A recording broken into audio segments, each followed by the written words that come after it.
Good morning, everybody. Tracy Brown, or whenever you're listening to this video. So I want to talk about a topic that I think very rarely gets heard about. And so you all know probably about, like, in some level, where a lot of your body image concerns have come from. And so I'm going to talk about two different types of body image concerns. One you probably all know about, and the second one, honestly, you probably have never heard of. And if you have, then you're still trying to navigate, like, well, what do I do about this? Because they're both difficult, but there is a way out, and I want to share all that information with you today, and as fast as I can in 10 minutes, because that's all I have. But I want you to all know that, for more information about this topic, I go into it in a lot of depth in my Attuned Eating for Attuned Living school. And in my client work, what we do is we work with body image from both angles. That way, it basically is not a stone unturned. At least that's the goal. All right. So we all know about the man-made body image struggles we have, which is, either it's come from different, institutions, where it's the medical industry or the fashion industry or the weight and fitness industry. And you can go do a Google search about where all this stuff came from. Like, where did we start doing, bodies have to fit into clothes? Well, you can Google this stuff and find that, around the Industrial Revolution time, they started standardizing making clothes because, people had more access to getting their stuff made for them versus making their own clothes. You can look up all these things. It's all out there. In terms of the different time, what was happening culturally often impacted, obviously, styles, but as well as what was considered the beauty norm or whatever. And I just want to bottom line share with you that all of this is man-made stuff. Totally made up by a nobody person for whatever their agenda or influence was to basically make people believe that they had a body problem, that they had some kind of solution to fix. All man-made, made-up stuff. And so you don't even have to know exactly where the root of this comes from if you can just try, just see it for what it is. Like, oh, anybody that's trying to tell you that your body is somehow flawed or wrong in some kind of way has an agenda. What's their agenda?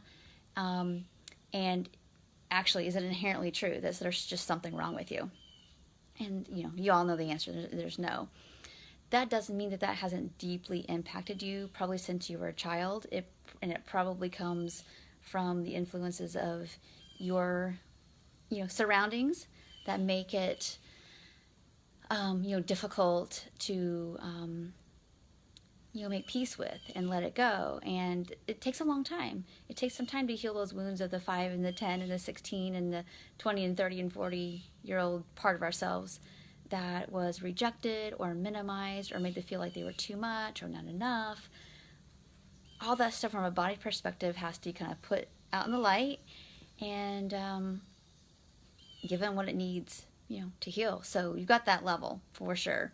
And this can be very cognitive and even, emotional. And a lot of that gets healed with just good attunement and regulation and all that. We know that, or let's say you're a person's like, I don't care about beauty, fashion, all that kind of stuff. I don't really care that much about what other people think around what my body looks like. They'll tell me that. But also what it boils down to, there was some influence around, like, a thinner body is a representation of my value or worth in terms of, like, how hard I work or how disciplined I am or how little I have needs or whatever. So that's still man-made stuff that we have to decide, make a decision about, like, what belief system am I going to choose to be in, basically? And can I orient towards what is good and what I've already done to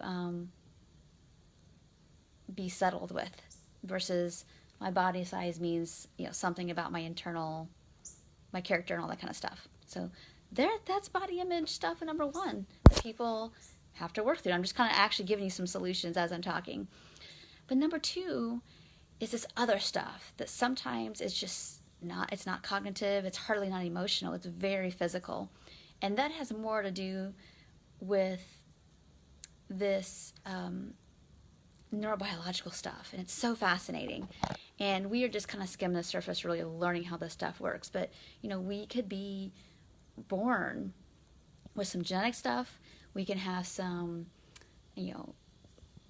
birth struggle, trauma stuff. We can have some early attunement, attachment stuff, some trauma stuff. That there can be so much built up charge in our bodies that it makes it really difficult for us to physically sometimes feel comfortable. And then from the outside in, it feels like we're too much. And so that makes it really easy and vulnerable to be hooked with what's out there in the world and blame the body and see if I was just, if I wasn't just so much, it wasn't my body size, if I could just change the external, this internal feeling would go away. And that's not the case. It's just never going to happen. And so that's why I highly recommend that you're working with somebody who knows how to help you understand what's happening in the state of your body, and then be able to work with that actually physically, or with embodied imagination. And so, again, that's some of the stuff that I offer my program. But really, working with somebody that can help you unwind these things, but with a safe person, is what kind of helps your body quickly and over the course of not a tremendous amount of time, feel like, oh, I don't have that nut in my stomach. I don't have that that constant feel like I gotta move kind of feeling anymore. It's dissipated. So that's all I want to say about this topic today. To note, there's the cultural. And it's not just, when I say cultural, I mean all kinds of systems. I don't mean just fashion and beauty and fitness and all that kind of stuff. I'm also talking just the sense of we like to make meaning and value judge what people look like, and that's got some morality to it. All those different things. You need to take a look at what those influences are, what you think that you believe. And then on a daily basis, all you can do is daily challenge that kind of stuff to where it's you start to have just a different way of responding to it when it shows up. And the second part is more the somatic stuff. And sometimes it's related to this external stuff, but a lot of times it's something that you've just had your whole life, and there's this sense of I feel like I have to move. And sometimes that's not related to running away from feelings. Sometimes it is. Sometimes it's something else, more nervous system related, sensory related, and needs to be addressed. And when that is addressed, it's almost like the discomfort in and of the body just starts to dissipate. So pretty new stuff. Maybe a lot of people haven't heard of, but it's super important. Sometimes meditation is not going to touch that stuff, or other practices needs to be really looked at the body level, so from the bottom up. So anyway, I hope this video brought you some new information. Maybe it's old stuff that you need to really, you don't need to do anything, you can choose to, that needs just your attention again to break through to the next stage of being at peace with and in your body. So I hope this video was helpful. If you need more information, please let me know, and I'll be happy to have a chat. Thanks so much, and take care. Bye.